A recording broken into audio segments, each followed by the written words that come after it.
Hey everyone, welcome to Squat Pod Sports, where we bring you our thoughts on the latest games and sports news around the sports world, brought to you by the Sideline Sports Network. A lot of stuff going on this week. A lot of big games have happened. A lot of, crazy stuff has happened involving players that, this is kind of the norm now for the I have a list of unreal things that has happened in week 17 here. I will run down it real quick. It's just, we can keep rolling, but AB runs off the field. I screenshotted it, so this isn't mine, but AB runs off the field. Burrow beats Mahomes. Jamar goes for 11, 266, and 3 touchdowns. Cincinnati wins AFC North. Andrew sets a Baltimore reception record. OBJ scores his 5th touchdown in LA. Fans fall on Jalen Hurts. New England and Seattle both put up 50 points. Brady leads a game-winning drive. AB cut by the Bucks.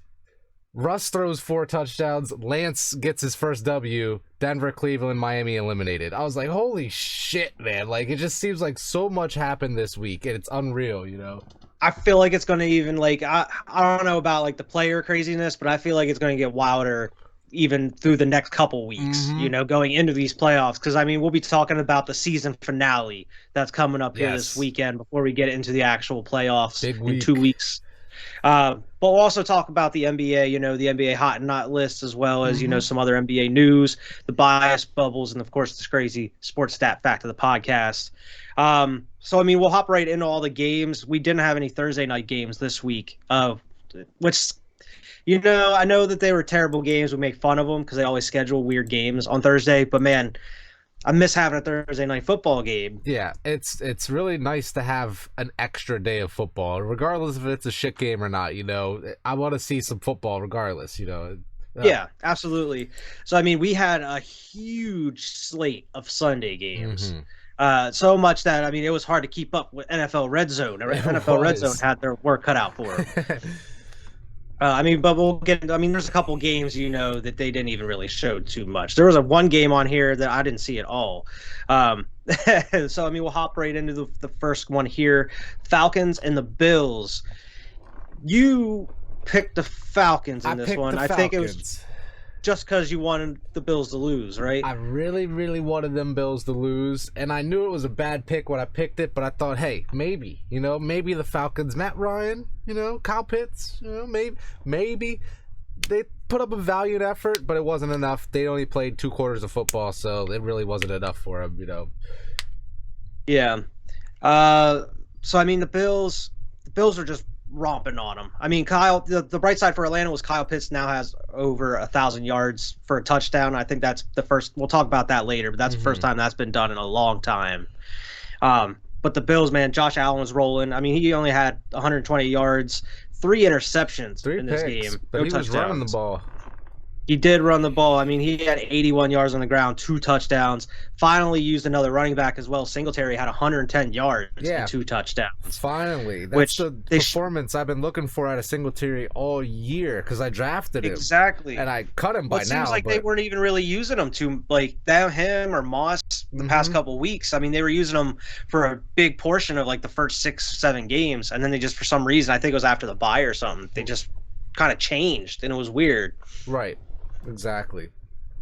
But Diggs led in receiving with 52 yards there. The Falcons, Matty Ice, had 197 yards, 0 touchdowns, 0 interceptions. Kyle Pitts led in receiving, 69 yards, no touchdowns, but it was 29-15. I predicted the Bills. I knew Bills were going to go in there, clean house. Yep. Started with a W there. Next game here, Birds versus the Washington No Names. Yes. This one was a little shaky.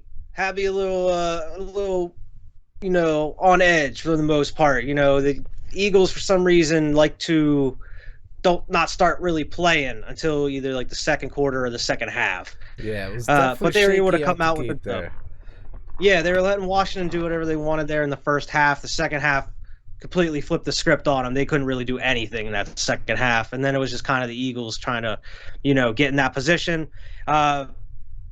They had to settle for that field goal at the end, and then Washington with a final drive, they could have come down and They could have won the game with a touchdown. Roddy McLeod picks it off in the end zone, steals the win. Clutch interception. I saw it so many times that I still can't tell if it hit the ground or not, but it ended the game. Look like it, and at least in any of the angles that I saw. I don't know how much see they had, that it did hit the ground, and I couldn't see, like, it looked like he caught it. They didn't have enough evidence to overturn it. Right, exactly. One of those things. But Jalen Hurts, man, he had a hell of a game in this one. He was 17 of 26, 214 yards, 0 touchdowns, 0 interceptions. But Boston Scott, man, he had 2 touchdowns, one on a nice, just sweep towards the end zone, had a diving touchdown there. But he had 2 touchdowns, 47 yards. Jalen Hurts had 44 yards on the ground. Dallas Goedert led with 71 yards. Devontae 54. And then Washington, Taylor Heinicke, he was 27 to 36 for 247 and an interception there at the end. Patterson, he was getting it done on the ground, 57 and a touchdown. McLaurin did what he could, but he had 7 receptions, 61 yards, no touchdowns there. Mm-hmm. The Eagles went out and did exactly what they needed to do. And we'll talk about what's come up here, but I mean, we're both happy after this week. Exactly. Really. We're both real happy as of right now. We'll talk about that a little bit, though. But the next game here, the Giants and the Bears, this is the game I didn't see anything on. They didn't show it really anywhere. Only thing I saw on this was whenever what's his name, Glennon, was like turning the ball over. That's the only time I ever saw this game pop up, was whenever he was getting hit and turning the ball over. Yeah. One way or another. And the Giants total had negative 10 passing yards in this game, which is outrageous. I mean, they only scored 3 points here. Bro, he had 4 fumbles total, and he lost 2. That's nuts. The hell? And then he had 2 interceptions. That's what I mean. Like, every time that game came on Red Zone, it was a turnover to me. That's all I saw. Yeah. I mean, Saquon on the ground, he had 102 yards rushing, but no touchdowns. Mm-hmm. Evan Ingram only had 12 yards. But, man, the Giants, we've said it before, we'll say it again, they are probably the worst team in the NFL. Yeah. I would put, the Lions over them. Jacksonville's close, but I still feel like, I don't know, Jacksonville has a little bit more together than the Giants do at this point. Exactly. They're actually kind of fighting in these games. At least the Jags put up 10 on the Patriots. Yeah. I mean, the Giants got blown out by the Bears. Mm-hmm. Jesus. Neither of these teams go to the playoffs. Yeah, exactly. I mean, they were both eliminated now. Andy Dalton, he had 173 yards, touchdown, and a pick. David Montgomery, 64 yards and 2 touchdowns on the ground. Mooney had 69 yards and a touchdown in the air. But really, I didn't see anything on it. There was really not much to talk about since both these teams aren't even in playoff contention. They eliminated at this point. Get out of here. Big game they put in there at 1 o'clock was the Chiefs and the Bengals. This was a great game, man. Great game. This was a shoot off. This is a showdown. This is exactly what we thought it was going to be, honestly. And we both picked Kansas City in this game, so we were wrong. But this is exactly what we expected. Joe Burrow and Pat Mahomes just going at each other, And turns out Jamar Chase was the winner of the day, who came up huge, looking like Randy Moss out here, 11 receptions, 266, and 3 touchdowns, like I said earlier in the opening. This man is the future. And if him and Joe Burrow hooking up, just the longevity of that, the AFC North should be scared, man. Yeah, I mean, Joe Burrow was lights out. He was 30 of 39, 446 yards and 4 touchdowns, no picks. Mm-hmm. It's crazy. What was his passer how accurate he's been the past couple weeks. He's had over 400 yards each week, it seems. 148 was his passer rating. He was a couple points, about 10 away from a perfect passer rating. Yeah. I mean, on the other side, you have Mahomes, who was 26-35, 259 yards, 2 touchdowns, no picks. Williams had 88 yards, 2 touchdowns rushing. McCole Hardman had 53 yards receiving. But, I mean, the Chiefs, they still looked good, but the Bengals, they just looked better. I mean, they ended up sealing the fate there in the division. They won the division now. Mm-hmm. The Bengals are hot at the right time, and they're going to be scary to see in the playoffs. I feel these playoffs, they're going to be crazy compared to other years. I feel like any team could go down. Any team can win right now. Any team that goes to the playoffs this year has a chance of winning it. Yeah, exactly. I mean, even teams that these wild card teams that are slipping in here, I can see some teams, shocking. Say the Chargers get in and they get hot. You know, and Justin Herbert's balling the way that he was in the beginning of the year. Like anything could happen here. So I can't wait, man. Exactly. I mean, we'll talk playoff picture here in a little bit as well. We do have some predictions and like what the bracket kind of looks like now after this week. So, I mean, we'll kind of talk about that after the breakdown here. But the Dolphins, I mean, in that one, I forget who we both picked the Chiefs in this one. Yeah, we both picked the Chiefs. Yeah, so we lost on that one. Dolphins and the Titans here. Yep. Man, the Titans back to life. I mean, they've had life. They've been still getting wins. I mean, this was 34-3. Titans just outright slaughtered them. And now they're getting Derrick Henry back apparently next week.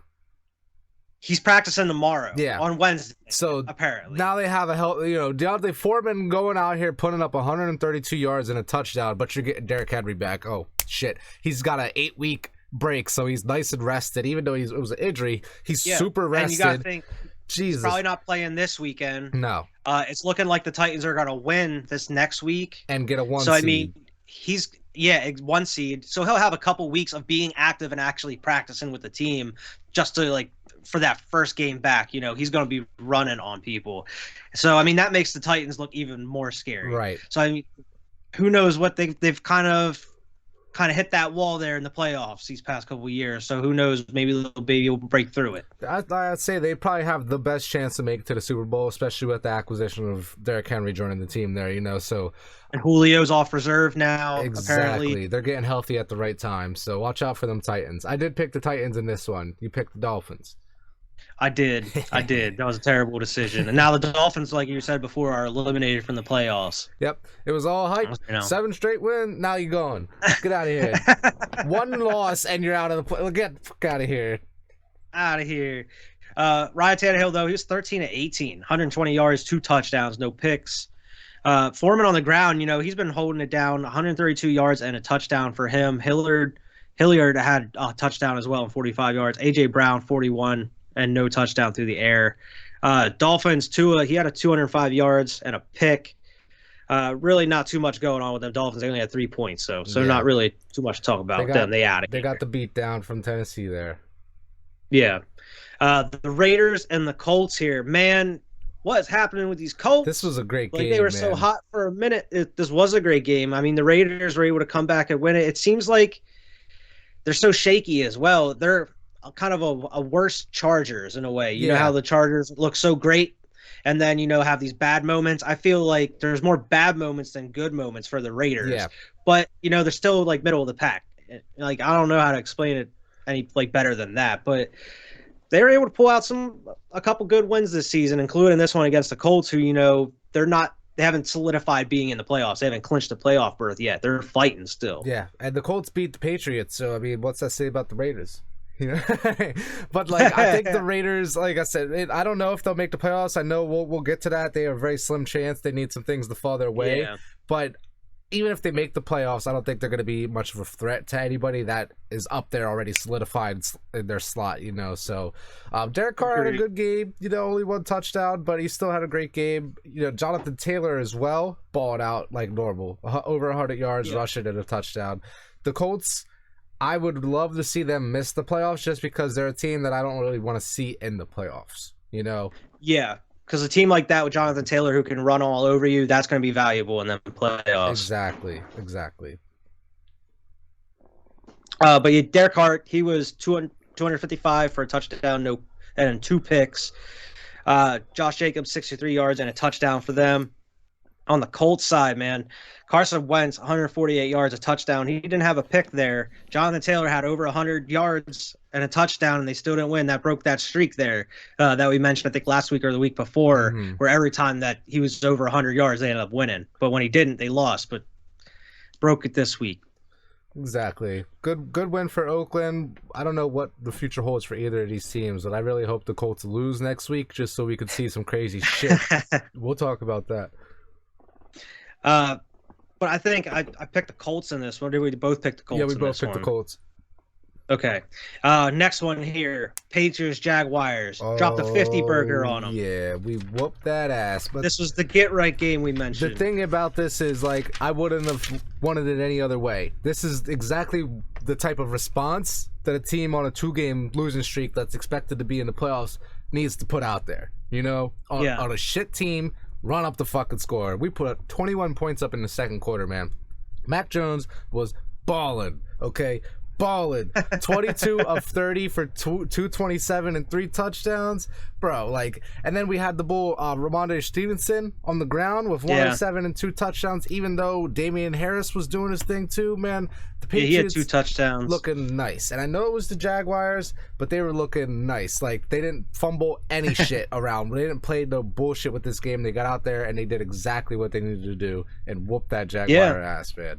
Your defense got after him, too, because, Trevor Lawrence, he had 3 picks on the day. He was 193 yards touchdown in those 3 picks.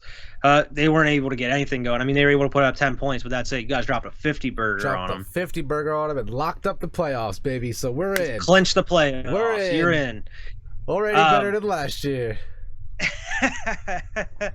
The Buccaneers and the Jets in this next game. This was a little shaky, a little rocky for the most part, for most of the game. Way closer than it should have been. Had a crazy outburst in the middle of it, and a Tom Brady classic comeback. This game had everything. Had it all. And one of the best parts to this game, to me, would be something you wouldn't expect. Me and Kyrie were watching this game, right? And like I said, we saw the Antonio Brown shit live, as I'm sure millions of people did. But we're like, what the, But besides all that, Tom Brady leading that game-winning drive with no wide receivers, damn near. He had a hobbled Mike Evans pretty much. But Tom Brady with no timeouts, by the way, leading that game-winning drive, and then the game's over, they won, and showing the Jets fans in the crowd, their faces, it felt so familiar to me. Seeing Tom Brady break the Jets' heart, it just felt so right. I love that. On a game-winning drive. There's some nostalgia. It felt nostalgic as fuck to me. Just watching that was one of my favorite games of the week. But even though the Patriots dropped 50, I saw the Jets' look of despair in their eyes, losing another comeback game to Tom Brady, and that shit made me so happy. So that was my favorite part of this game, bro. Yeah, Tom Brady had 410 yards, 3 touchdowns, and a pick there. 30. He threw it 50 times in this game. Old man. Vaughn only had the led in rushing with 31 yards. Gronk had 115, man. Vintage Grayson had 81 and a touchdown. Mike Evans, he had 47 and a touchdown as well. Yeah. Zach Wilson, he was 234, touchdown, no picks. Mike Carter, 54, no touchdown on the ground. But yeah, Jets, thought you had it, didn't you? And thought you had it. Had that win out in front of them. They're like, oh shit, we're gonna beat Brady. Oh shit, times are changing. Brady's sitting there smashing Surface tablets on the sideline, not today. And he's fucking went out there. He's like, you catching this? Just run straight. Dude, game over. Let's go home. He makes it look too easy. It's how did you struggle all game with these people if you're gonna just do that on the last drive? Made it look like it was nothing. And we might as well talk about it. Antonio Brown. Antonio Brown, man. This dude. There's been multiple stories about the reasoning for this, so I don't even know what to believe at this point. We can't really report on anything because it's all speculation or rumors. It's all speculation, But he took off all of his gear, He took off his shirt and gloves and shit, threw them in the crowd, and then proceeded to just run around and then ran through the end zone and left the stadium. There was that famous picture now of him just kind of standing outside the stadium. Oh, you talking about that? Well, that him in the end zone, but just him outside the stadium, chilling, waiting for an Uber. And then we got the video of the Uber driver picking him up. There was so much shit that came out about this, of course, because it's Antonio Brown, that he drops a rap song at the end of the night. You know what I mean? Night. Yeah. And then he's at a Nets game the next day, and I think he loves, because this is the second or third time this has happened where all eyes in the sports world were on AB for a little bit. You know what I mean? For at least a couple hours, they're checking, just what was he? Did he post anything? Shit like that, So I think he loves that. But at the same time, they're saying, who knows what's going on in his head? We always, at the end of the day, he's not out here. He didn't hurt nobody. You know what I mean? He spazzed out and quit his job in the middle of it. It is what it is. So we can't call him crazy. maybe he's got something else going on. That's all I got to say about it. But like, I thought it was a outlandish. It was a very spectacular way to quit your job. Definitely not something you see every day. Definitely not something you see every day. But we both picked Tampa in that one, as anybody would. Next game here, the Rams versus the Ravens, was a lot closer than you'd expect there. This really was. And, Von Miller's sack at the end kind of sealed it up. The Ravens were on a drive there, and Von Miller ended up rushing through there and getting them. But, man, what's going on with Matt Stafford? I feel like they're getting wins, but, man, it's going to come back to bite them here in these playoffs. Throwing pick sixes, interceptions. I think they said he leads the league in pick sixes. Oh, yeah, specifically exactly. in pick sixes, which is ridiculous. Yeah, he had 309 yards, 2 touchdowns, and 2 picks. And with that was a pick 6. Sonny Michel had 74 on the ground and a touchdown. Cooper Kupp, 95 yards and a touchdown. Easy day for him. Yeah. Even Odell had a touchdown out here. He has 6 touchdowants on the season. Odell had some really clutch catches on that last couple drives as well. So that one end zone catch. I'm talking the one kind of the corner of the end zone. I'm talking the one that was a third down conversion, bro. Where it was all hands. You know what I'm talking? Where he just went up and ripped it and just went down. He got the first down and continued because without that catch, it would have been over. So he came up with some big plays down the stretch. So I'm really happy to see Odell kind of fitting in there. Yeah. And it's just, as of right now, can Matt Stafford be trusted? Yeah. In these playoffs. We'll see. And the Ravens, Tyler Huntley, he was able to get it. He kept them in that game, he was 20 of 32, 197. He did have a pick there. Freeman on the ground, 76 yards, no touchdown. Mark Andrews, 89 yards, no touchdown. But it was close, 20-19, man. Yeah. It was a good game. Came down to the wire there. It was good game to watch. Yeah, we both picked the Rams in this one. Yep. Chargers and the Broncos. This one pretty much went as expected. We both picked the Chargers in this one. They're fighting for a playoff spot. Even 9-7. Drew Lock outperforming, as far as yardage wise, at least Herbert there. The Chargers can't be stopped. Not by the Broncos. This was a nice divisional matchup here where these teams know each other and they still laid the whooping on them. So, sorry, Denver. This ain't your year. You had a great start, but this ain't your year. Get out of here. Sorry, Cody. Sorry, Cody. Broncos, not in the playoffs. Not in the playoffs. Drew Lock, not going to be your quarterback next year. Not going to be your quarterback. Teddy Bridgewater might not be your quarterback next year. Who the fuck your quarterback is? On a yearly basis. Sorry, Denver. The Chargers, 230. Justin Herbert had 237 yards, 2 touchdowns there. You did, like you said before, Drew Lock, he had 245 yards and a touchdown, no picks as well. Yeah. But Chargers, Austin Eckler, 58 yards, touchdown there. Williams, 63 and a touchdown. The Broncos, Melvin Gordon there, 43 yards. Noah Fant, 92 and a touchdown for the Broncos. But overall, the Chargers did put a whooping on them. Exactly. It was exactly what we expected. Same with this next game here. This next one was part of my checklist for the day on Sunday. The first one, Eagles had to beat the Washington No-Names. Done, ski. Move on to the next game, the 49ers and the Texans. I needed the 49ers to win this game, which they did. They wanted to make it a little close there in the first half. Yeah. But, the second half, they really hit their stride there. Trey Lance ended up coming in. Jimmy G has a torn ligament in his thumb or some shit. That's happened to 3 quarterbacks this year for some reason. I don't understand how that happens. Jimmy G, man, I don't know what the hell is going on with him. Trey Lance is probably going to take over this team next year, so I don't know what Jimmy G's going to do. Is he going to be a backup or what? Yeah, we've talked about it before about the rumor of them moving on from Jimmy G. And I just based on how he looked, it was against Houston, but Trey Lance, he looks comfortable in these situations. I think they're definitely going to roll with him next year. There's no reason because Jimmy G's just not reliable at this point. It's always something, it seems. Exactly. There's no reason not to roll with Trey Lance. And maybe keep Jimmy as a backup, but if you can get something for him, get something for him. Exactly. I'm sure they can. Yeah. There's going to be a lot of teams looking for quarterbacks this offseason. Yeah. But Davis Mills, 163 yards, touchdown, interception for him. Rex Burkhead had 47 yards on the ground. Brandon Cooks, 66 yards and a touchdown. Not a name you hear very often. Brandon Cooks. Trey Lance, 249 yards, 2 touchdowns, and a pick in the game. Elijah Mitchell, 119 yards on the ground. Brandon Ayuk, 94 yards and a touchdown through the air for them. But they got it done, man. I needed the 49ers to win. They were able to get it done. We both, as expected, we picked them in this one. Yep. Going into the next one here, the Cardinals versus the Cowboys. They surprised me. I think we both picked the Cowboys just because we didn't know what the Cardinals are going to look like in this one. But they were able to, get it done this week. We both picked the Cowboys in this, expecting Dallas to keep rolling. And it was a good game, but the Cardinals ended up doing exactly what they needed to do, man. And Kyler Murray, 2 touchdowns, 263. Man, he was doing what he needed to do out there.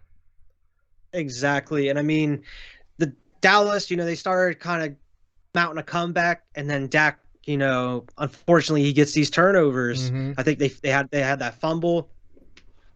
But he had 226 yards, 3 touchdowns, and no interceptions. Michael Gallup ended up leaving. He's out for the season with like a torn ACL now. Damn. So that's, a valuable asset to them. He's been, decent for them since he came back from that other injury. But he's actually a free agent this offseason. So, I mean, that kind of hurts his his resume a little bit with an ACL injury. Yeah, it hurts the bag a little bit there. But Dak led in rushing with 20 yards because Zeke also had an injury. He was hobbled a little bit there during the game as well. But yeah, CD Lamb only had 51 yards. Tony Pollard had 59 receiving. But yeah, Amari Cooper only had 18 yards and a touchdown. But it just seems like this Dallas offense is just struggling. Sometimes they're on, sometimes they're not. It comes down to game plan and matchup. So the Cardinals ended up matching up better with them here. Shut them down. Exactly. They got out-coached. Yeah, I mean, Kyler Murray is 26-38, 263 yards, 2 touchdowns. Edmonds, 53 yards on the ground. Christian Kirk, 79 yards. A.J. Green, 74 yards. Zach Ertz had 7 receptions, 41 yards against them. But yeah, they were able to pull it out there, 25-22. Cardinals were able to get it done. I still don't know what to think about these Cardinals. I still don't know if I can trust them. And I feel like we talked about playoffs. That's a team I can see get upset in the playoffs. They can get beat. Absolutely. Like, they had the hot stretch at the beginning, and now they're kind of faltering where they were too hot too early, Exactly. But yeah, as you said, we both picked the Cowboys. Next one here, the Panthers and the Saints. We both picked the Panthers in this one. Yes. This really lost that one. It sounds like a bad week, but it wasn't a terrible week for us. No. But I mean, the Saints, Taysom Hill was back. He had 222 yards, touchdown, no picks. Not Tyreek Hill. Jeez. Taysom Hill, once again, had 45 yards rushing. He led. Kamara had 32. But they were able to get it done, 18-10 there. Panthers, Sam Darnold, he started and played through the whole game, 132 yards and an interception for him. Chuba Hubbard, 55 yards and a touchdown. Yeah, see, with Alvin Kamara as your running back, your quarterback should not be leading the game, like the team in rushing. No. This dude's had like over 100-yard games with like 5 touchdowns last season. Like, just let him do everything. Oh, God. I just don't know what to think of the Saints right now. Even though they won this game, we both picked the Panthers over them. You know what I mean? Like, we expected them to lose. So I really don't know what to think of these Saints. They're obviously not going to make the playoffs here. I don't either. Somehow they're 8-8. Somehow they're 8-8. It just seems like they've had a worse season than that. Yeah. The next one here, another 50 burger. The Seahawks versus the Lions. We didn't expect it to be like this. We both picked the Seahawks because it is against the Lions, but we did not expect the Seahawks to drop a 50 burger on them. Russell Wilson had 4 touchdowns, man. He came prepared to play. Came out here with he was ball. 20-29, 236 yards and those 4 touchdowns. Sharp Penny, he had a dynamite day, 170 yards, 2 touchdowns on the ground. He was doing it all. And then you had Swain had 65 yards, no touchdown. DK 63 and 3 touchdowns on that day. He kept just ripping them down. He had a great game. It was I unfortunately don't have him on my fantasy team or nothing like that, but I kept thinking about DK fantasy owners. Like, man, he is balling today. I've had on my in my league where I won the Super Bowl, I had Rashad Penny. I had him the past couple of weeks, nice. and he's been nice for me the past couple of weeks. Hell yeah. Including this one has helped win the Super Bowl. In this game here, I picked up St. Brown for the Detroit Lions, man. He's been balling the last couple weeks. I started him in the Super Bowl this week. Got me to win. You know what I mean? So like, I feel you on that Rashad Penny pick. Yeah, he had a great game. He had 23 rushing and a touchdown, and he also had 111 and a touchdown receiving as well. Tim Boyle, who quarterbacked for him because Jared Goff was out, 262 yards, 2 touchdowns, and 3 picks for the Lions. They still put up damn near 30 points, but they just got run over by the Seahawks there. Yeah. The last one here, the Sunday night game, the Vikings and the Packers. This was the last game on my checklist for what needed to happen. And, with Kirk Cousins being out due to COVID, easy peasy. Packers, demolished 37-10. Vikings L. Eagles go to the playoffs, clinch the playoff berth. There was an immaculate reception in this game, though, and it was cool as fuck. It was pretty cool. Did you see it? I did see it. Yeah, hell yeah, that shit was cool. It just like out of nowhere. It's one of the things where you're watching the ball, and it's like, holy shit, what is happening right now? Like just it was cool. It was like some lineman or something that scooped it up. Like it was awesome. Yeah. Even though he lost ended up running game. for like 20 yards or something. But Devontae Adams bought out again, 11 receptions, 136 and a touchdown, exactly what you expect out of him. Aaron Rodgers doing his damn thing as well, 288, 2 touchdowns. They got the 1 seed. I felt bad for this dude, Sean Mannion. Yeah. Who was just not prepared at all. He threw his first career touchdown in this game. This dude's 29, and he threw his first career touchdown. He had 189 yards. He went 22 36. He didn't throw a pick or anything.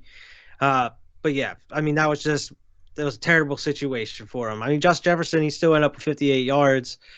But man, it was all Packers in this game. They had it pretty much over before halftime. 13-3. They could finish the season 14-3. Yeah. So, I mean, we'll talk about the Packers a little bit more here in the news.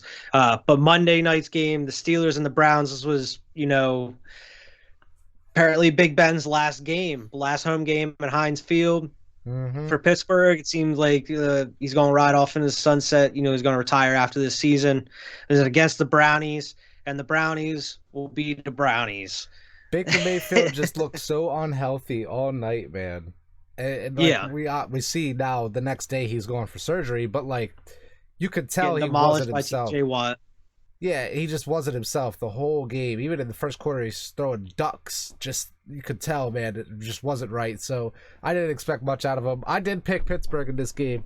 You picked Cleveland. So this is I did pick Cleveland. We shifted a little bit. I ended up catching you. Should never pick Cleveland.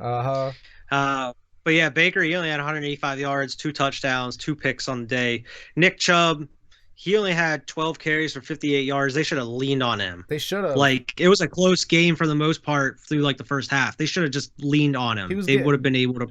He was getting shut down early, though. I think that's why they kind of shifted away from it. He was getting shut down early. You got persistent. You got let it work. Wear the defense out.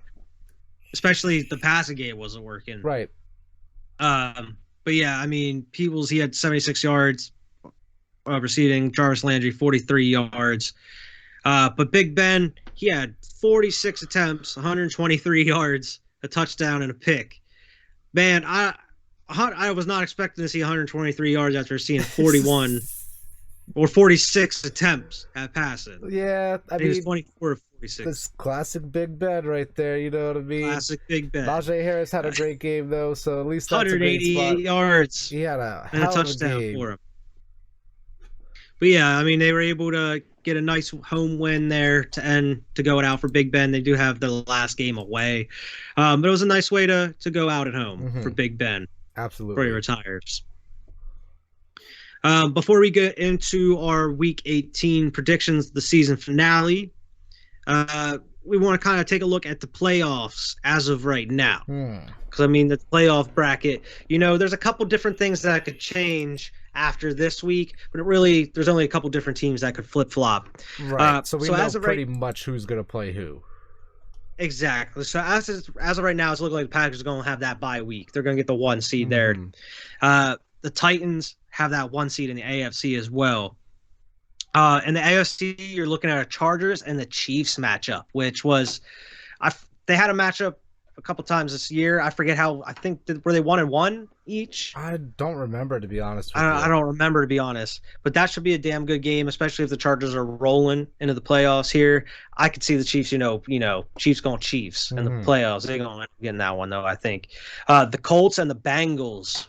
That could be a good game. So I mean, Carson might have to have a shootout against Joe Burrow, and I don't know. We'll see.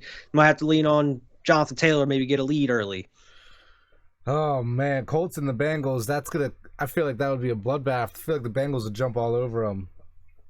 I'm thinking that way too. I think it's going to be hard for them Colts to keep up with them Bengals. Round 3, Buffalo, Patriots and the Bills, New England tie-break game right here, baby. Who's going to take this fucking game? Like I'm worried because Buffalo's pretty scary. But Josh Allen having 3 picks last week was good news to me. You know what I mean? But they still won the game. So it's super scary. I don't know what to think right now. I picked Buffalo to go to the Super Bowl. So what am I supposed to do here? That would be a damn good game though. I would love to see that. I kind of hope it happens. Yeah, even though it would be like it's anxiety inducing enough to have your team in the playoffs and watching a playoff game, but to have it against like your division rival, right? When you guys are already 1-1 on the season, like it's scary because you don't know what's gonna happen. Exactly. Go into the NFC here. The Eagles would actually match up with the Rams as of right now, which would be a favorable matchup. I think the Eagles could catch the Rams slipping. Yeah, exactly. Because as you know, I mean, this is a different regime for the Eagles, but the Rams do not play well against the Eagles for some reason. They never have. So, I mean, it's going to be real interesting. It is different now. I think it would be a close the Rams game. Are stacked on defense. Like have the Eagles hang around type of thing and end up squeaking one out. Possibly, yeah. So, I mean, who knows in that one? It's looking like the 49ers would play the Buccaneers. Mm-hmm. So, I mean, who knows what the Buccaneers are going to look like at that point? The 49ers their defense is okay, but what can their offense do? I mean, if they can roll, Debo can run all over that Buccaneers defense, I feel. Right. But I think Tampa would be able to handle that 49ers team. I just think they don't have the weapons, especially if the Saints can slide into that position after this week. Could be an interesting story since Tom Brady since going to the Bucs has a bad history against them Saints. Exactly. But his only win is in the playoffs against them, so yeah, that is true. But then you'd have a rematch of the Cardinals and the Cowboys. Yeah, which the Cowboys want that rematch. That would be an amazing game, man. I would love to see that. I don't know who would win that game. Yeah. So I mean, who knows? Those aren't even finalized. So I mean, it could be a whole different setup here next week. Right. When we talk. We'll predict it next week once we know. So we'll go right into some news here. Ben Roethlisberger last night had the fewest passing yards in NFL history for a QB who threw at least 45 passes in a game. That's just funny as shit to me, man. Ben Roethlisberger being Ben. Setting records on his way out. Setting another record on his way out. Oh, my God. The Titans released Golden Tate today. Interesting. Late in the season for that. Gone. Guess if Julio coming back, they don't really need him. Yeah. Sunday season finale was Doug Deacon's final game inside the booth for the Browns.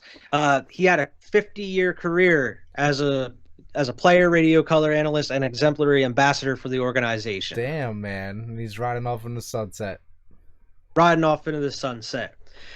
Jim Harbaugh is tempted to leave Michigan and make an NFL return, Vern. Bad idea.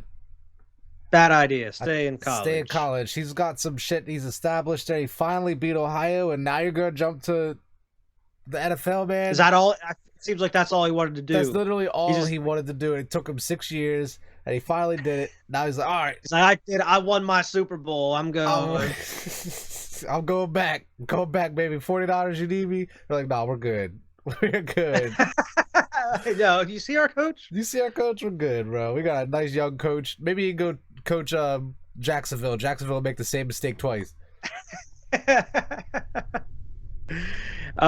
Speaking of Jacksonville, nice little segue here. Jaguar fans are planning to wear clown costumes week 18 to troll the owner, Shah Khan. That shit's hilarious, man. I hope a ton of people dress up like clowns. Just because that would be hilarious to see a crowd full of clowns. It would be awesome. I would love to see it. The Titans linebacker Bud Dupree was cited in misdemeanor assault following an altercation at a Walgreens. Interesting. Wonder what happened. Yeah. Apparently there was a fight. Interesting. Like, it was this guy in a fisticuff. So apparently there's a video. I didn't see the video. Yeah. But that's just in the news as of right now. You kind of hinted out a little bit earlier. Browns head coach Kevin Stefanski said Baker Mayfield is out Sunday and his season's over. It's looking like he's going to get surgery on that shoulder ASAP. Mm-hmm. Just to make sure he's as prepared as possible for next year. Yeah. The Steelers win last night. Mike Tomlin has now been 500 or better in 15 straight seasons, and it breaks the tie with Marty Schottenheimer. 15 straight to start his career. Yeah, has never the longest had a streak season. of non-losing season to begin a head coaching career. Ridiculous. That dude, man, he's one of the best coaches in the NFL. Absolutely. The Washington football team announces it will unveil its new name and logo on February 2nd. Okay, interesting. There has been a link that came out today for the Washington, and I think it was WashingtonAdmirals.com that goes directly to the Washington football team's website. It's not confirmed if that's the name or not, so this is all speculation. Don't take it, that's just the rumors as of right now. I mean, you can just type in WashingtonAmbassadors.com or WashingtonAdmirals.com, and it goes right to the Washington football team website. I mean, I don't know if it's just set up so they have the domains already, depending on which one they want to pick. So who knows if that's the actual name or not. We'll see on February 2nd, though. Yeah, they'll unveil it. We'll see. It'll be, mediocre, I'm sure. Yeah. It'll be underwhelming. Yeah. Green Bay Packers. This is an interesting stat here. Aaron Rodgers in the last 48 starts before Matt LaFleur were 24, 23, and 1. With Matt LaFleur, they are 39 and 9. Damn. As the head coach. I mean, because he's only lost 3 games each season, so that makes sense. Like, this dude is actually the real deal. Aaron Rodgers been scoffing at him for years, and look, he's getting you fucking wins, man. He potentially gets you a Super Bowl this year. Yeah, the system's working. It's working. They got a good one in there. the game. In the game against the Steelers, Baker Mayfield became the first player in the NFL this season to throw 10 straight incompletions. Like, you were a week away from the last game. Come on now. You were in the last 2 weeks. You almost made it. He didn't look right, man. As of today, the Bucs officially did not release Antonio Brown yet. Still, like, they said they were going to, but he's technically still on the roster. Yeah. There are ongoing discussions with the NFL about how to move ahead with the situation, apparently. They might just suspend him or some shit. Something like that, yeah. So I don't know. Show back up. Yeah, I'm sure the NFL is in there. Roger Goodell's kind of talking with him about how to deal with the situation. Hey, I don't know about this. I don't know if we could have Antonio back out there on the field, man. That's just asking for trouble. No. Next thing you know, he's going to take his pants off. Can't have this. He's going to do some wild shit. I saw rumors about the Cowboys trying to scoop him. Oh, my God. They would, especially with Michael Gallup being out. Mm-hmm. More trouble in Vegas. Rookie cornerback Nate Hobbs was arrested for a DUI the other morning. Like, bro, not far removed from the whole Henry Ruggs situation, and you still out here driving drunk. That's even wilder. I didn't even think about that. Like, that's a team link thing. Like, man, you should think that would set an example. Yeah, and I mean, the beginning of the year, Josh Jacobs had a DUI incident as well. So, I mean, and there's been numerous other incidents that weren't DUI related, but other, bad shit that's been happening within the Vegas organization recently. Makes you question whether they should have put an organization in Vegas. Yeah, they probably should not have ever put a football team in Vegas in the first place. It's just it's Sin City. They're going to be making mistakes the entire time they're out there. So entire time. This will be a running thing that we talk about every year, is all the Vegas players getting in trouble. Exactly. Falcons running back coach Desmond Kitchens is leaving to be the University of Virginia offensive coordinator. Okay. If the Colts lose against the Jaguars this coming week, the Raiders and the Chargers will both get in with a tie. So makes you wonder what they're going to do here. They should absolutely do it. I think, the NFL can't do shit about that. You know what I mean? If they just kind of come together at the beginning of the game, when the two coaches talk to each other, you're like, hey, man, you want to get in the playoffs? we both get in the playoffs. Just take a knee every time. Wouldn't it be some shit if they fucking threw a pass at the end of the game and won the shit? Like, hey, yeah, fuck tricked you. But I just just playing soft defense on purpose or whatever. Just just one score after another, just keeping up with each other, and then in overtime they're just oh, just let the clock run out or whatever, or just kick a field goal and then kick a field goal again. I guess if you miss it, you let the other team win, but I don't know, man. I don't know how they're going to handle it. Just to see it happen. So let's see what happens with the Colts, but I want them to lose so we can witness history. Let me see here. Mike Vrabel said Derrick Henry is going to be coming back on Wednesday, so by the time this comes out, it'll be yesterday. So I mean, Derrick Henry, we already talked about him coming back to playoffs, is a huge boost for the Titans, who are already rolling. Seahawks Pro Bowler linebacker Bobby Wagner suffers sprains to the MCL and PCL in his knee, and pretty much done for this season. Seahawks are done for the season. Seahawks are done for the season anyway. Aaron Rodgers has 4 interceptions on 513 passes this season, which is pretty crazy. If he doesn't throw another pick this season, it would be the 3rd time in his career he's thrown 500-plus passes and 4 or fewer interceptions, and no other QB has done that in history. And he's done it 3 times. Yeah. He needs more Super Bowls. Fucking Tom Brady. Well, it's not even Tom Brady because he couldn't even make it to the Super Bowl. I was gonna say Tom Brady took off his Super Bowls, but he really did it. Maybe last year's. Bengals rookie wide receiver Jamar Chase passed Justin Jefferson for the most receiving yards by a rookie in the Super Bowl era. Jefferson broke Anquan Bolden's longtime record last year, and Chase broke Jefferson's record this year. And now with the 17-game season, that's just going to be broken again. Yeah, probably.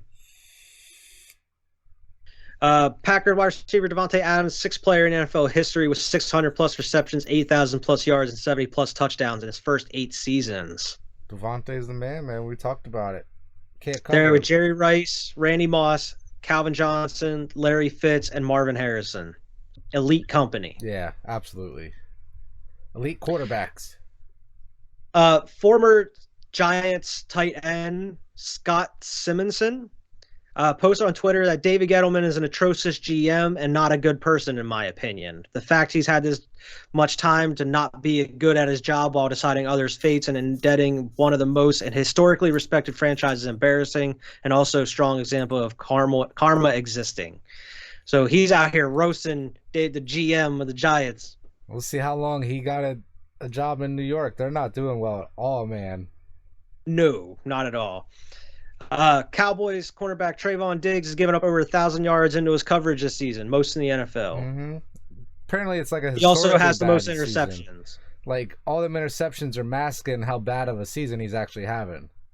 Exactly. That's why in all these top 10 or top 5 lists on cornerbacks, he's either out of it or he's just out of the top 5. Mm-hmm. I mean, because it goes off the PFF, with the coverage rankings. It's not just interceptions, people. Right. Exactly. But yeah, next here, Bill Belichick has appeared in the postseason 18 of his 22 seasons with the Patriots. Hell yeah. Only times we missed it were Tom Brady's gone, oh my God. Tom Brady tore his ACL, oh my God. And 2003 or 2002 after the Super Bowl. I don't know what happened that year. That was a bad year, you know what I mean? But that's the only 3 times we missed the playoffs since I've been a Patriots fan.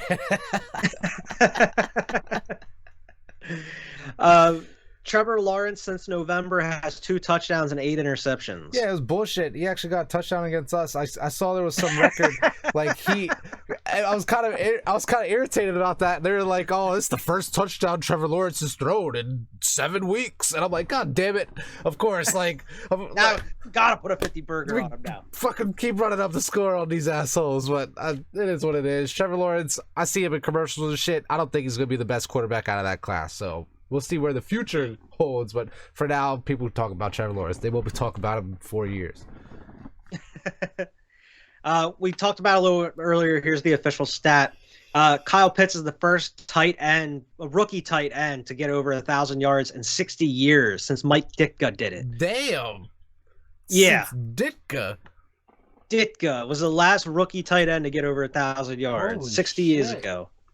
60 fucking, not Tony Gonzalez, Not Gronk. Nope.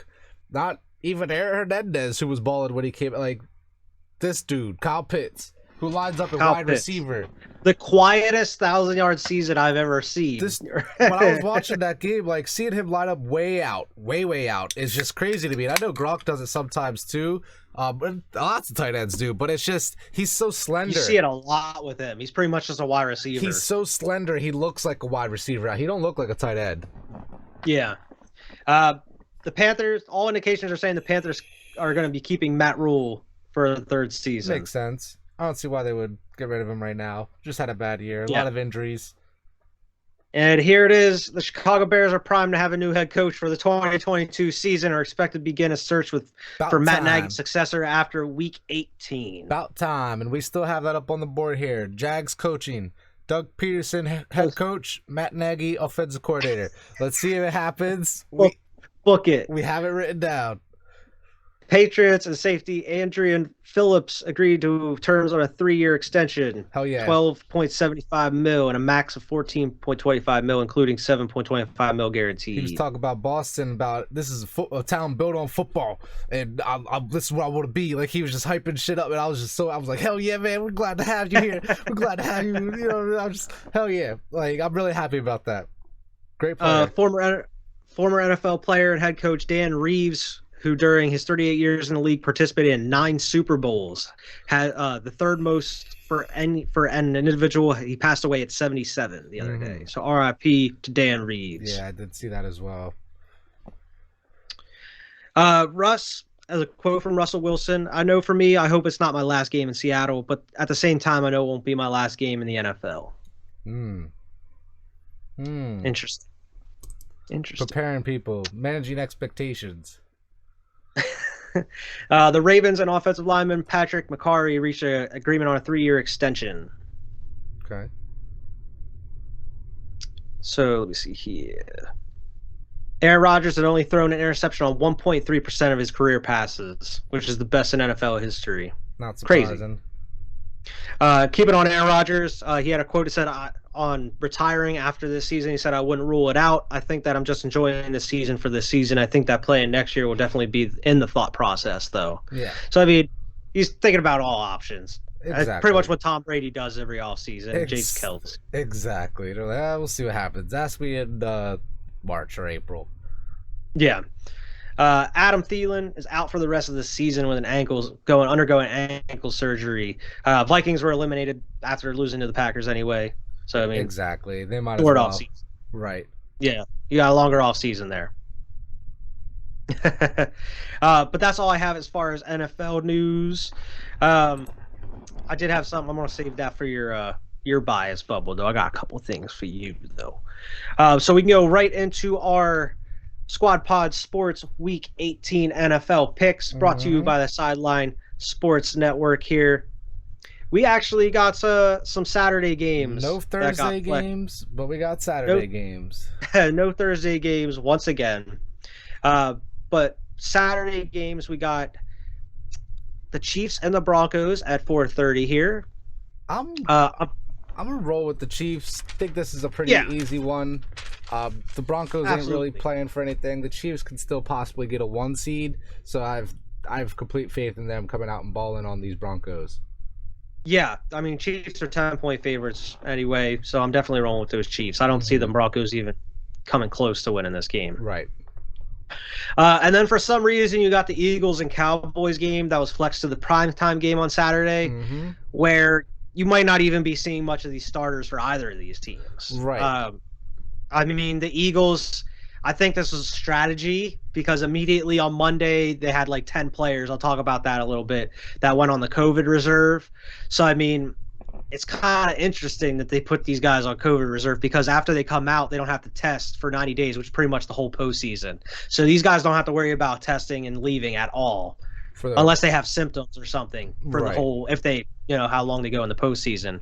So I think it's a little bit of strategy. Cowboys, on the other hand, even though they've been having some slow starts, they haven't had any COVID outbreaks, which could possibly hit them in the postseason. Who knows what could happen there? But, at this point, I don't know what the Cowboys are going to do.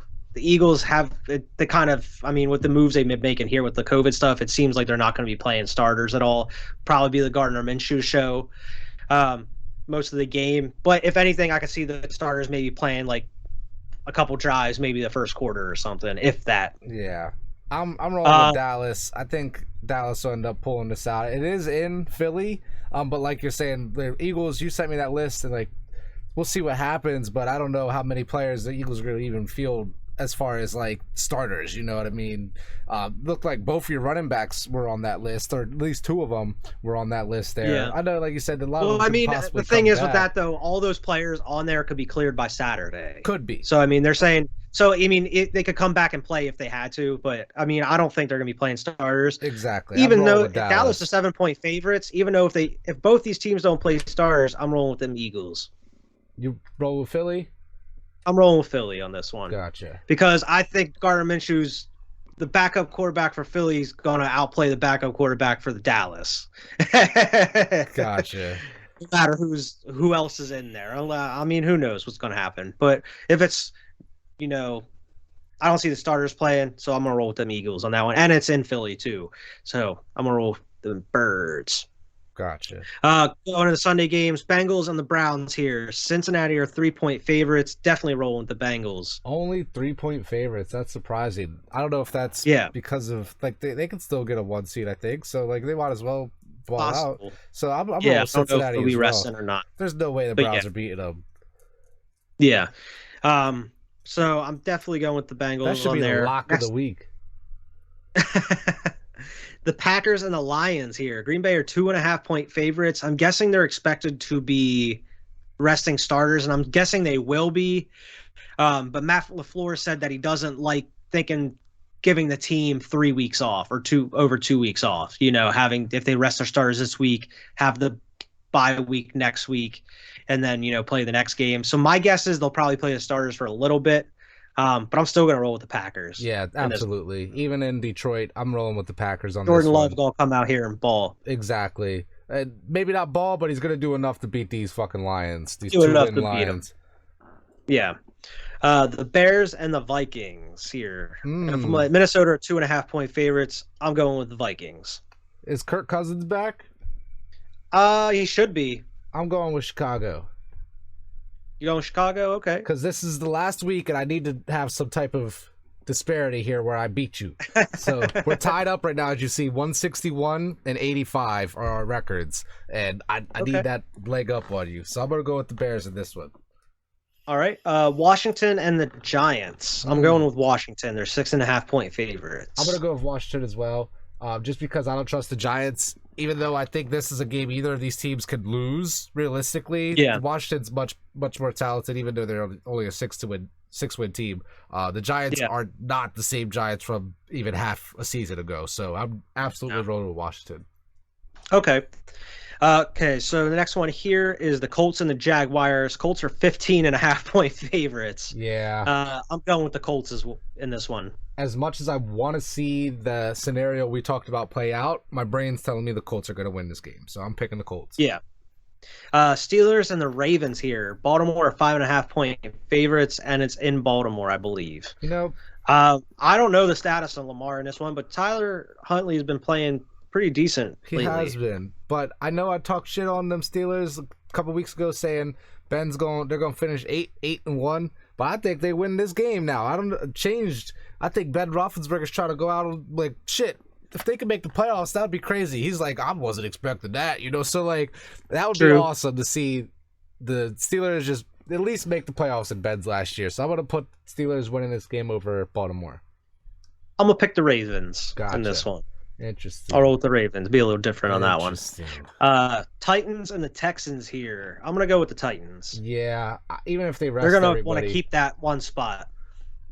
Yeah, exactly. Like, they didn't lock it up. They're not going to rest everybody, but even if they do rest some people, they're going to end up beating these Texans here. Yeah. Saints and the Falcons here. New Orleans are 4-point favorites over the Falcons. I'm rolling with Atlanta. And that's only because we talked about this. We do not trust these Saints at all, man. I don't know how they beat Carolina last week. And I don't either.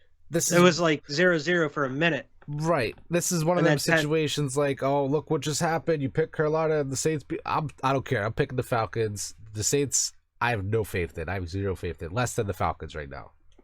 Yeah, I'm going to go with them Falcons as well in this one. Bills and the Jets here. Buffalo 16.5-point favorites. Definitely rolling with Buffalo in this one. Yeah, unfortunately for me, Patriots probably won't win the division this year because Buffalo's going to beat the Jets and win this game. So I'm rolling with Buffalo. Yeah. 49ers and the Rams in this one. Rams are 4-point favorites. I'm going to go with those Rams in this one. I'm going to go with the 49ers. Oh, interesting. Make this last week real interesting. Okay. Dolphins and the Patriots, Fern. New England are 6.5-point favorites. I'm rolling my New England Patriots, okay? There ain't no way we're going to be swept by these fucking Dolphins, okay? We lost the first game of the year to the Dolphins, and now we play them in the last game of the year. It's been 17 long weeks since you've seen us. We're a whole different fucking team. You're a whole different fucking team. So I can't wait for this. It's going to be a classic ass whooping. I could see this being a 37-10 type of game here. We're going to whoop these Dolphins' ass, man. I'm going to go with the Patriots in this one, too. They have no chance. No chance. Seahawks and the Cardinals here. Arizona 6.5-point favorites. Hard to go against Arizona. Even with Seattle balling the way they did last week, Arizona's got a lot to play for right now. They're trying to make sure they don't slide too far down in them seedings. Even though it doesn't matter too much, you still want to be, because they already have the 1 seed locked up over there with Green Bay, but they still try to win that division. So I'm going to roll with the Cardinals here. And like I said, March 23rd, 2021, we both said Arizona will win the NFC West. So for that to happen, they have to win this game. That's true. And I'm going to go with those Cardinals as well in this game. Buccaneers and the Panthers here. Bucks are 8-point favorites. Definitely going with the Bucks on that one. Yeah, Tampa Bay is going to end up running over these motherfucking Panthers. I don't know what it is. I know these divisional opponents give him trouble, but he's going to end up coming down here, game-winning drive or whatever he needs to do to win this game. They'll end up 13-4. Yeah. And then you got the last game here, 8:20 game, Chargers and the Raiders. I know we talked about the scenario in this game, but I'm going to pick the Chargers in this one. Yeah, same. Because I just don't think the Colts will lose, so the Chargers will end up winning this game. Yeah, absolutely. So we go right into our NBA talk here. What's your NBA hot and not list looking like this week? I'm sure you all love to hear about my hot and not list this week. I would love to hear about it, man. Because the number one team on my hot list this week is the goddamn Chicago Bulls. They are killing it right now. 8-game winning streak. 8-game win streak. 8-game win streak. 8-2 over the last 10, but they are tearing it up. DeMar DeRozan hit game winners back-to-back like it ain't nothing. Like he's just boom, boom. Like, let's just fucking roll. Like, they got the 1 seed right now. Chicago is definitely the hottest team in basketball. Number 2, Memphis Grizzlies. They're playing nice right now. 5-game winning streak. 7-3 over the last 10 games. So they're getting up there. They just beat the Nets last night.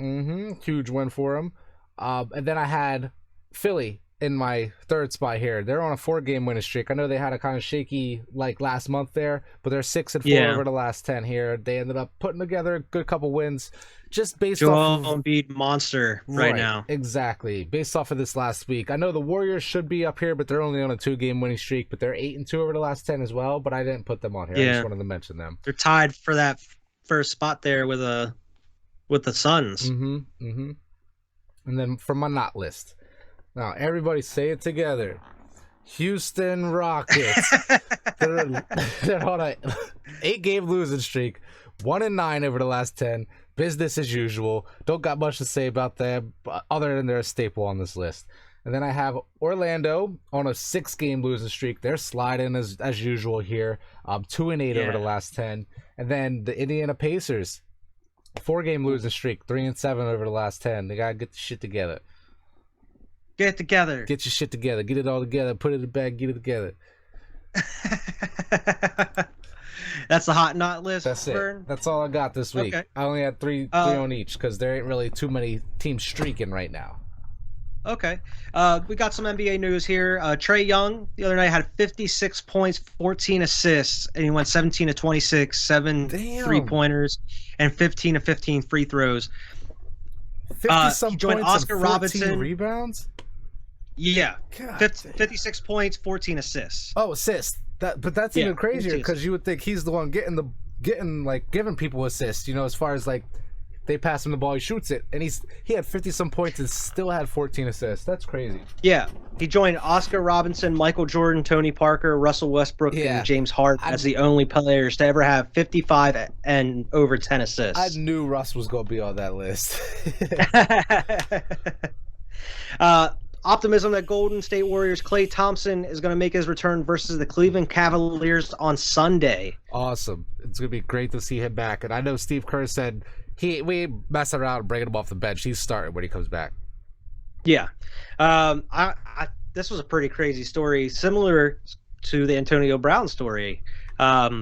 Apparently, after the Rockets assistant John Lucas called out multiple players, including Kevin Porter Jr. and Christian Wood at halftime versus the Nuggets, Porter had a heated exchange with Lucas, threw an object, and left the arena, and Wood refused to sub in the second half. He's just like, nah, fuck y'all. I ain't leaving, but I go in. And since the Rockets have both suspended Kevin Porter Jr. and Christian Wood for poor behavior. Yeah. It's just a slap on the wrist. They'll be all right. Yeah. I'll wait for that bias, but we'll talk about that news here. But the Brooklyn Nets star Kyrie Irving expected to make his season debut on Wednesday, so yesterday. I was interested because I didn't know when he was coming back, so that's going to be it's going to be against the Pacers. Oh, they're probably going to stomp him. Probably. Lance Stevenson is signing a 10-day contract with the Pacers. He's returning home. He's back, baby. He's going to blow in LeBron's ear. He's back. He played with LeBron last year.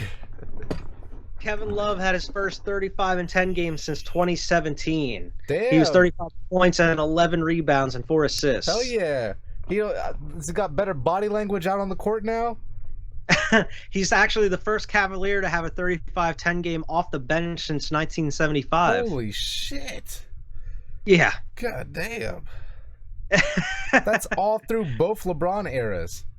Yeah. And Ben Simmons has officially surpassed $10 million in fines. Hey, man, I ain't heard nothing about Ben Simmons in a while. I was wondering what was going on in a while. Now over $10 million spent. He's just racking them up. The Miami Heat signed guard Mario Chalmers to his 10-day contract. You turn him another player coming back. It's 2012 all over again.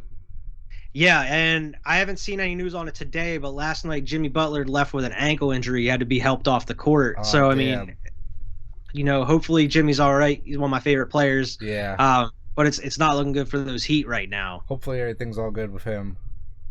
Yeah, another big blow to a team. Ricky Rubio has a torn ACL, will miss the rest of the season.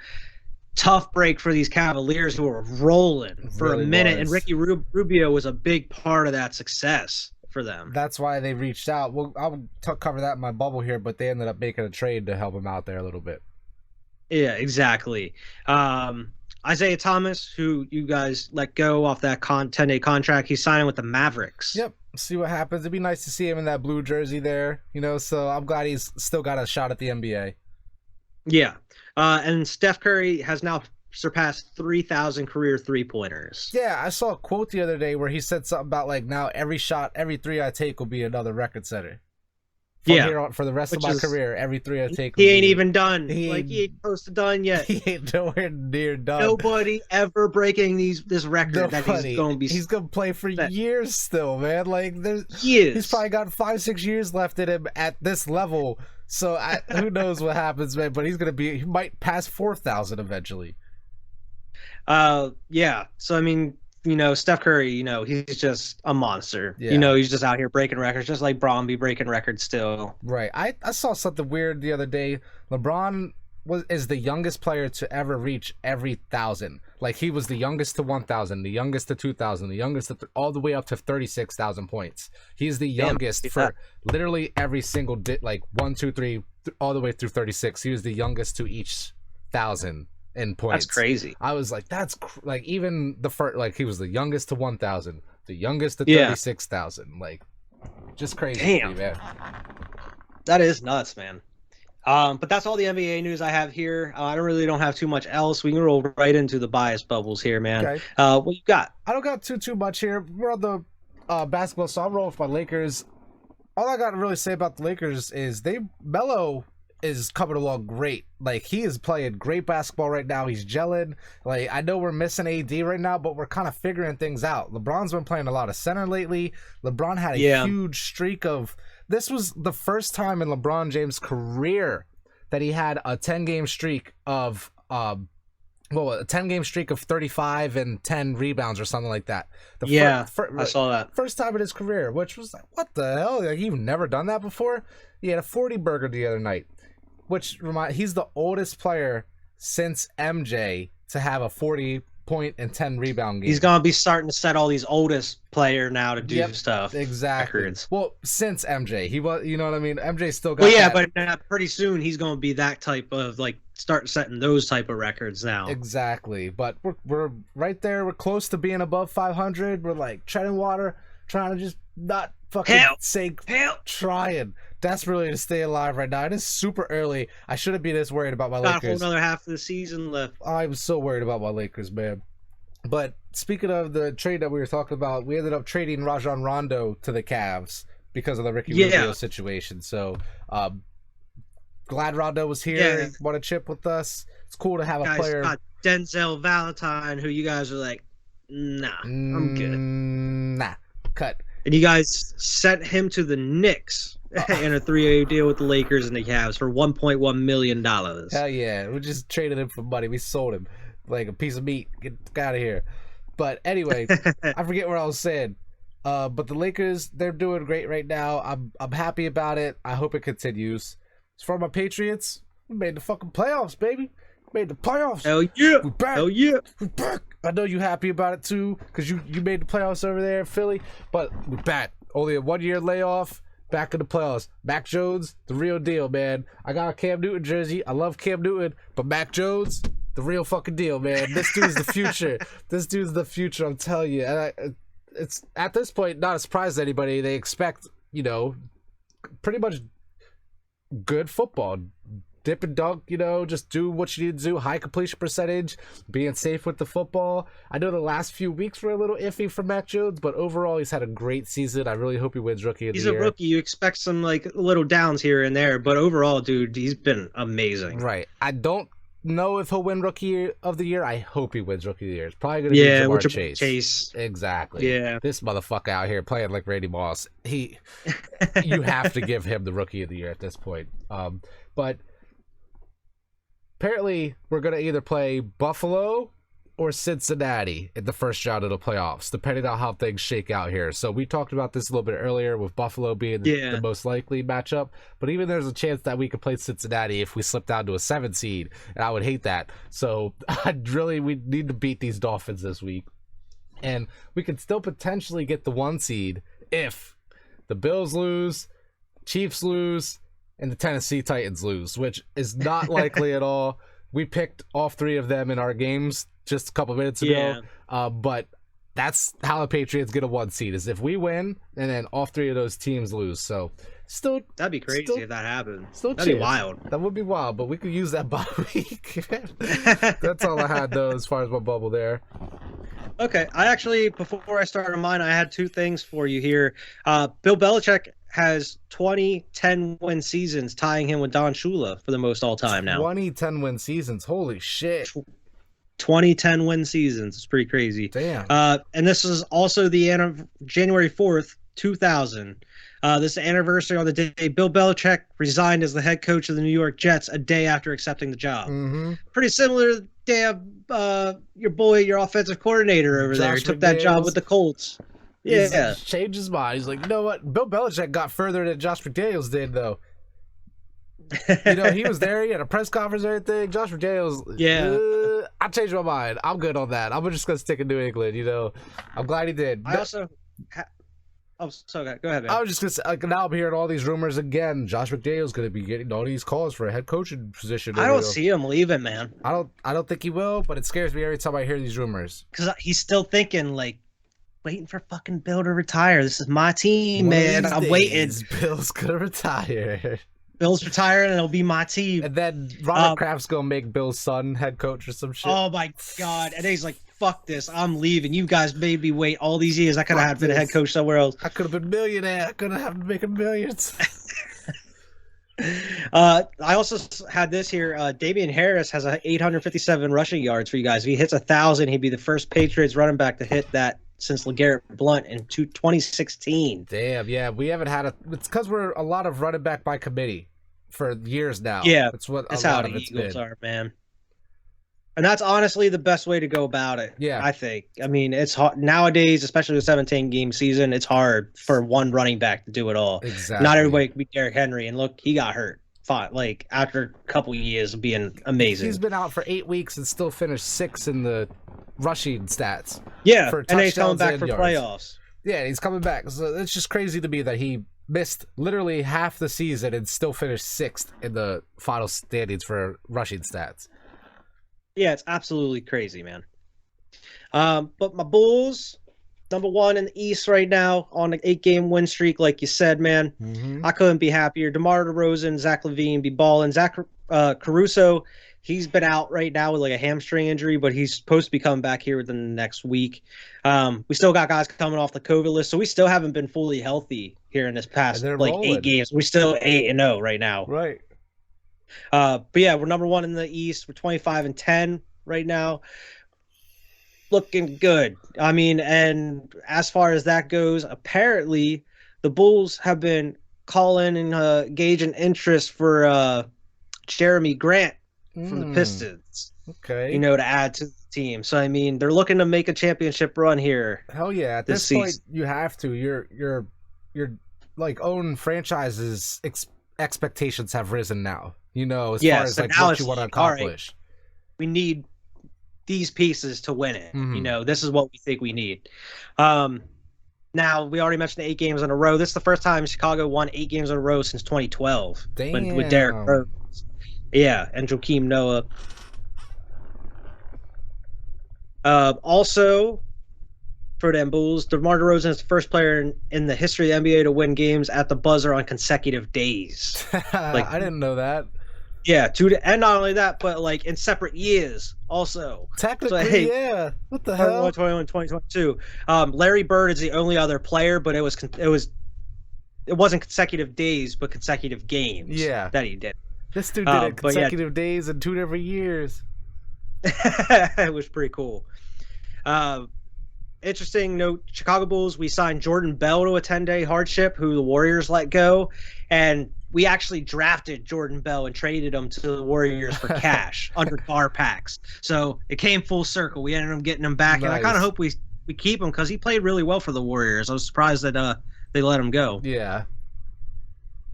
But now for these Eagles here, Eagles defense has allowed 18 or fewer points in 10 games this year, tied for the most in NFL with the Broncos, and most since the Eagles Super Bowl in 2004. Hell yeah, that's some good track record. And it may not look it, man, because there's been a couple weeks here where I'm like, that defense worries me the most, and the stats tell me I shouldn't be worried, but God, I'm worried because they let some mediocre quarterbacks look like Tom Brady out here.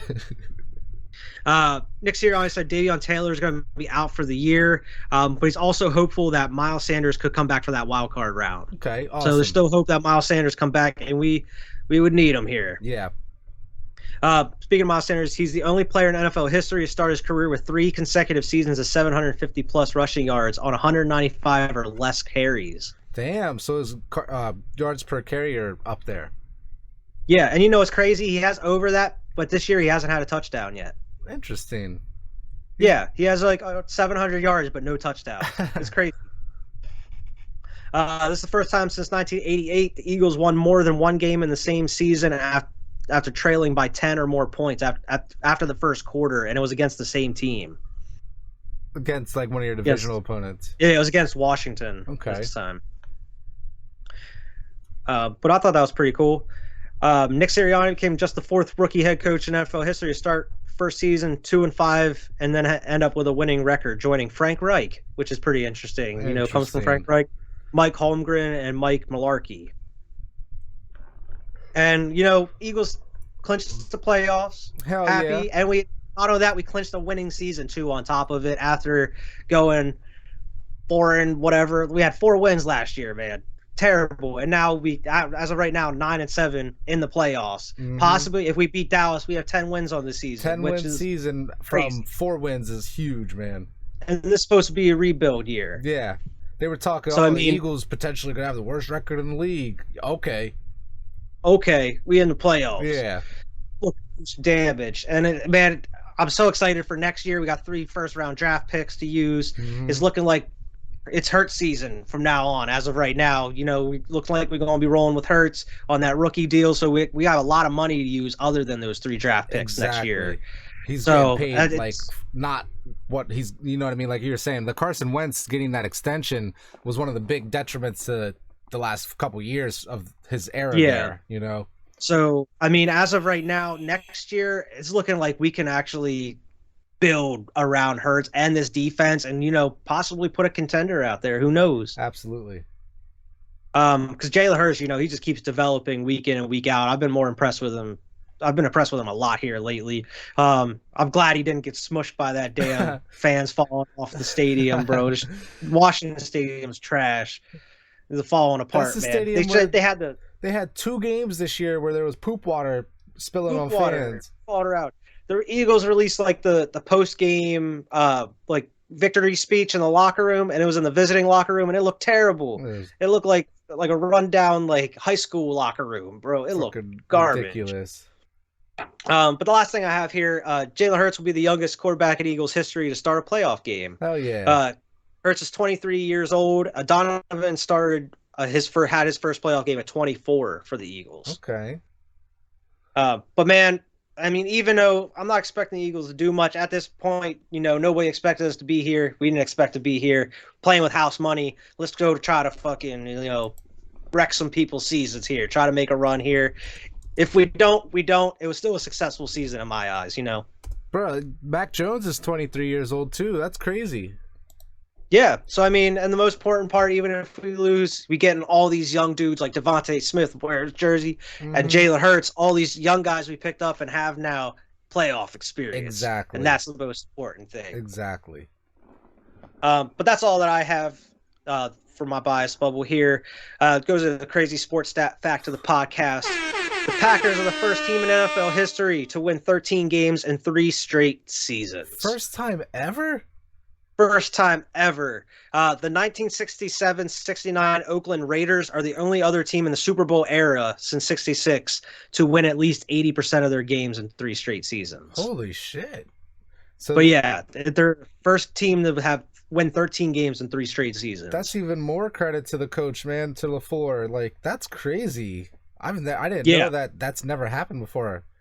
The Packers are so damn good. I mean, they've been to the conference championship past couple years. Exactly. And still didn't get it. I think this season, with anything could happen. I think the Packers have the strongest, like you were saying with the Titans, how you think they probably have the strongest case to go to the Super Bowl. I think the Packers do in the NFC, man. Yeah. I don't know.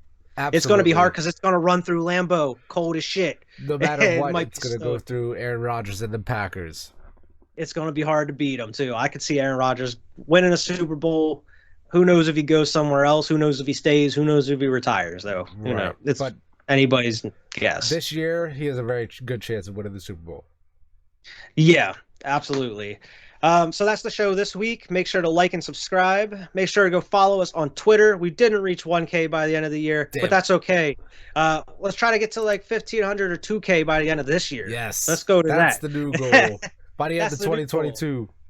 Yeah, because we hit 940 sub right now. But let's get those numbers up. Make sure to go subscribe on YouTube and check out all of our other content too. That's really important as well. And also go check out all the content on Sideline Sports Network as well. Tons of stuff for all the sports fans out there. And until next week, we'll see everybody later.